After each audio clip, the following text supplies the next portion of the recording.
49 to the power x equals to 7 to the power 3 হলে x equals two কত?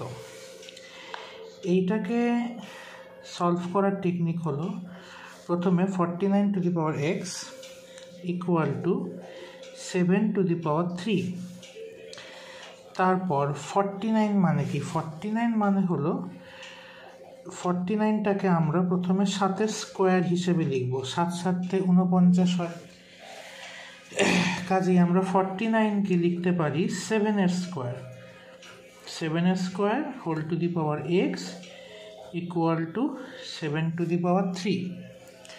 পরের স্টেপে 7 to the power 2x equal to 7 to the power 3।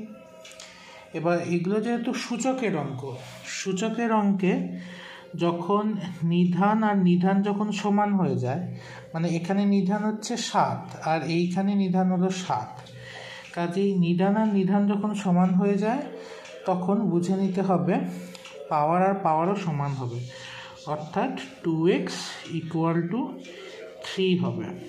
সুতরাং x equals to 3/2।